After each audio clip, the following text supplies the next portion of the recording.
Hello students, very good morning to all of you. I hope all of you are feeling safe and staying indoors. This is Sugan Chaudhary, and as we have already discussed the question answers of this chapter 11, the case for defense, in our last video. So today we will do its exercise. So let's start. Let's start with our grammar part. First is reported speech. Change the following sentences into indirect speech by using reported verbs given in the box. जो ये box है इसमें आपको reported verbs दे रखी हैं. So sentence number first is Ruhani will not go to the party. And ये किसने कहा है? राधिका ने. सो इसको हम इनडायरेक्ट स्पीच में कैसे convert? Radhika predicted that Ruhani will को कैसे कन्वर्ट हो जाएगा? Will convert into would. Ruhani would not go to the party. Second is bring me a glass of water. किसने बोला है? ये प्रिंसिपल ने. सो प्रिंसिपल क्या करते हैं? हमेशा कमांड करते हैं. सो क्या आ जाएगा?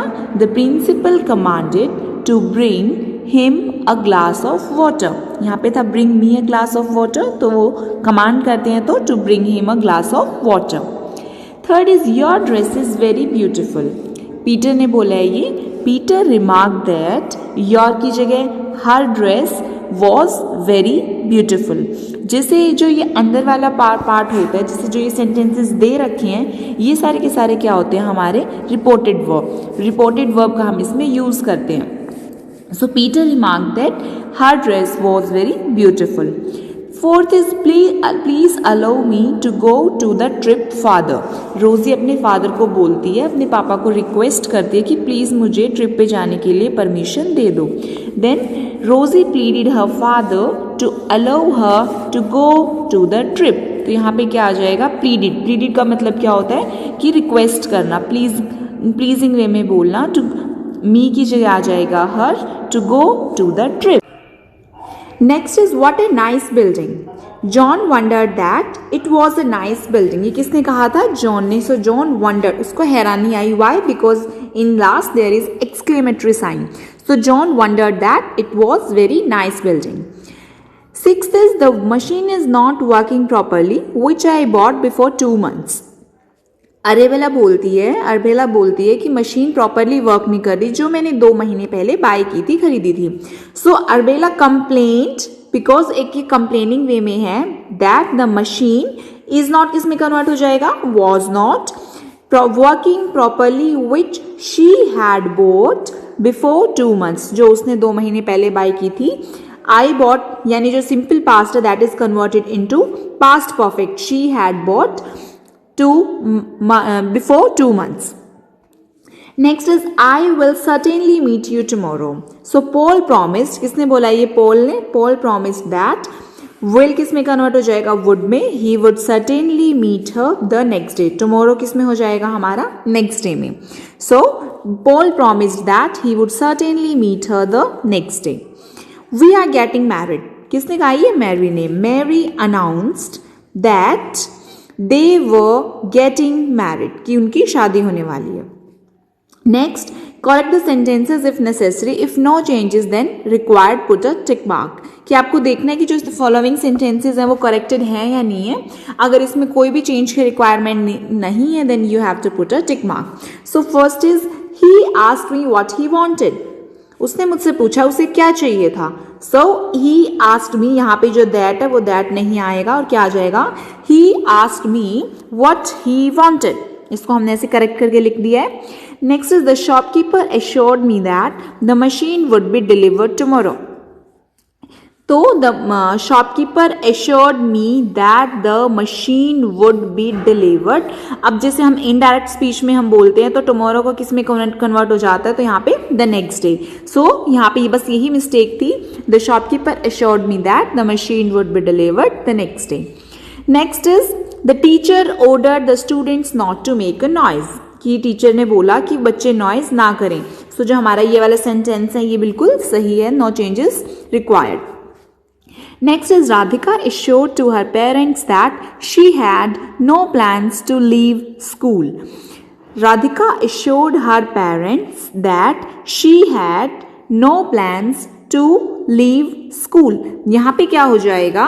यहाँ पे राधिका ने एश्योर किया अपने पेरेंट्स को कि उसके पास कोई भी प्लान्स नहीं है स्कूल को छोड़ने के। तो यहाँ पे टू हर नहीं आएगा, यहाँ पे आ जाएगा Radhika assured her parents that she had no plans to leave school. बाकी जो सेंटेंस है वो एज इट इज रहेगा। Next is they want us that the building was unsafe. The sentence is totally right, no changes are required here. And they wanted us to go now, this is also the correct sentence, इसमें भी कोई भी changes की requirement नहीं है।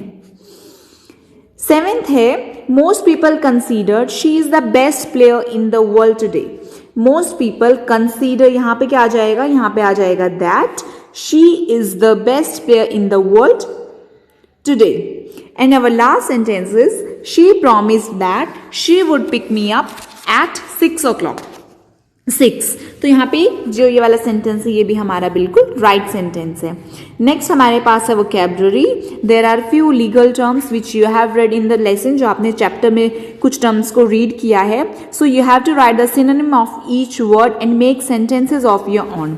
सो students, मैंने इसके लिए आपको जो मीनिंग्स है वो यहाँ पे राइट डाउन कर दिए हैं, एंड जो बाकी का पार्ट है जो सेंटेंस है then you have to make the sentences of your own. So our first word is trial. Trial क्या होता है, जैसे कहते हैं कि क्रिकेट के ट्रायल्स चले हुए हैं। A track or sign that can be followed. Track जैसे किसी भी चीज को कंप्लीट करने के लिए उससे पहले की जो चीजें होती है, यहाँ पे ट्रायल का मतलब क्या है, एक रास्ता और एक साइन जिस तरह से हम फॉलो कर सकें। एक वर्ड के बहुत ज्यादा मीनिंग्स हो सकते हैं, राइट। सिमिलरली यहाँ पे जो ट्रायल है, यहाँ पे ट्रायल का मतलब क्या है कि एक ट्रैक, एक रास्ता या फिर कोई भी सिंबल जिसकी वजह से आपको पता चल सके कि आपको इस चीज के पीछे जाना है। एविडेंस क्या होता है, प्रूफ, ये हम बहुत बार कर चुके हैं। प्रूफ किसी भी चीज का सबूत, दैट इज एविडेंस। ज्यूरीमैन, ज्यूरीमैन क्या होता है, जजेस, जैसे किसी भी चीज को जो फाइनली डिसीजन लेते हैं जजेस, that are juryman. Next is alibi. Alibi means a piece of evidence, एक सबूत, मतलब किसी भी सबूत का कोई भी एक पार्ट। जैसे कि यहाँ पे जो एडम था, एडम ने अपने हाथ में ग्लोव्स पहने हुए थे and he had a hammer in his hand, उसके हाथ में एक हथौड़ा था। सो वो क्या था, एक अलीबी था, that was a piece of evidence. Next is convict. Convict means criminal, जैसे कि क्रिमिनल होता है जिसने कि वो कोई भी अपराधी होता है, that is convict.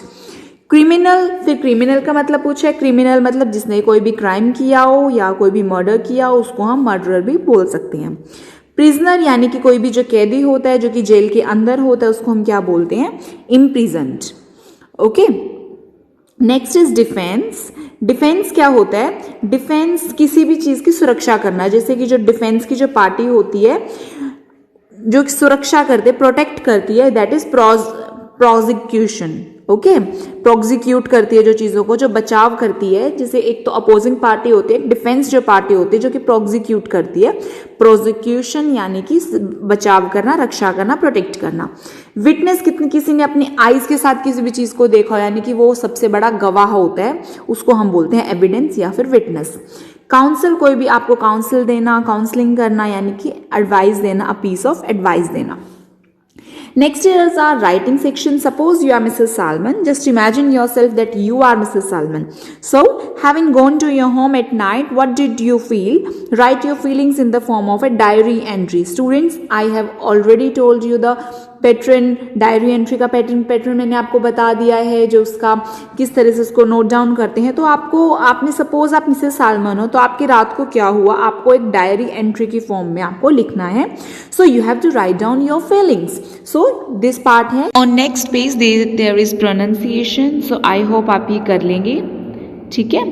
Next is our reading test, जो हमें एक्सट्रैक्ट दिया हुआ है, read the given passage and this passage is from our chapter. So उसी का एक्सटेंजा है। So you have to read the passage and then try out the question answers given below. So he gave me a squeal like a rabbit and that was all. He was dead, his skull smashed just as Mrs. Parker's had been. Divine vengeance, I wish I knew. There was the other Adams getting on his feet from beside the body and looking straight over at Mrs. Salman. He was crying, but whether he was the murderer or the innocent man, nobody will able to tell. But if you are Mrs. Salmon, could you sleep at night? Squeal का मतलब क्या होता है, जैसे कि एक बार जैसे ऐसे रेंगते हैं, उस तरह से चिल्लाते हैं। एक रेबिट की तरह से वो चिल्लाया क्योंकि उसकी डेथ हो गई थी, वो बस के आगे आ गया था। ही स्कल स्मैश्ड, स्मैश्ड मतलब चकनाचूर हो जाना, जैसे मिसेस पार्कर का जो मर्डर है वो हुआ था। डिवाइन वेंजिनियस, मैंने बताया भी था, डिवाइन वेंजिनियस का मतलब क्या होता है, जो ईश्वर का न्याय होता है, जो भगवान का न्याय होता है। काश मुझे पता होता कि वो कौन था, कि वो एडम था या उसका भाई था। So there was the other Adams getting on his feet from beside the body. तो उसका जो ब्रदर है एडम्स, वो फटाफट से भागता हुआ उसकी ब्रदर के पास गया, उसकी डेड बॉडी के पास गया एंड उसने स्ट्रेट मिसेस सालमन की तरफ देखा। अब हमें ये नहीं पता ना कि रियलिटी में जो मर्डर किया था वो एडम ने किया था या किसी और ने किया था, या उसके ब्रदर ने किया था। So he was crying, but whether he was murder और द इनोसेंट मैन, कोई भी इस चीज़ को नहीं जान सकता। लेकिन अगर आप मिसेस सालमन होते तो आप क्या करते? क्या आपको भी रात को नींद आती ये सारी की सारी चीज़ें सोच के? So first is who is I in this passage. I कौन है इस पैसेज के अंदर? I is the writer in the passage, जिसने लिखा है उसके बारे में बात हो रही है। Next is who is he in the passage, like he gave a squeal like a rabbit and that was all. So who is he? जिसकी डेथ हो चुकी थी, he is the man who committed murder. सबके सब लोगों को लग रहा था कि ईश्वर ने न्याय किया, तो किसी ने मतलब भगवान ने सिर्फ सही चीज़ों को ही सही किया और गलत चीज़ों को ईश्वर ने गलत किया। So who is he? He is the man who committed murder. Next is, what do you mean by divine vengeance? It means justice by God. Why has the writer told he was a murderer or innocent man? Nobody will ever be able to tell, because they were twins and no one knew who was the murderer. क्योंकि वो twins brothers थे and कोई भी नहीं जानता था कि real murderer कौन है, so they would not be able to tell. इसलिए कोई भी नहीं बता सकता था। So pick out the words opposite in meaning, कि जो यहाँ पे इस वर्ड के टोटली अपोजिट है। क्या क्या वर्ड है? सबसे पहले है अलाइव। अलाइव का अपोजिट क्या है? डेड। जैसे यहाँ पे रहा, अलाइव क्या होता है? जो इंसान लिविंग बीइंग होता है, जो जिंदा होता है, that is alive. So dead मतलब जिसकी डेथ हो चुकी है। जिगजैग क्या होता है? जिगजैग मतलब ऐसे उल्टा सीधा चलना, कोई भी स्ट्रेट पाथ फॉलो ना करना, और इसका अपोजिट क्या होगा? स्ट्रेट चलना, मतलब ऐसे उल्टा सीधा ना चलना, स्ट्रेट चलना, that is the opposite of the zigzag. So students, I hope आपको ये वाला चैप्टर अच्छी तरह से समझ में आया होगा। But if you have any doubt, any query, किसी भी क्वेश्चन में, then you can directly comment in the comment section. Apart from this, you can ask from me anytime. Please subscribe the channel. I hope all of you are safe and stay healthy. Thank you. Have a beautiful day.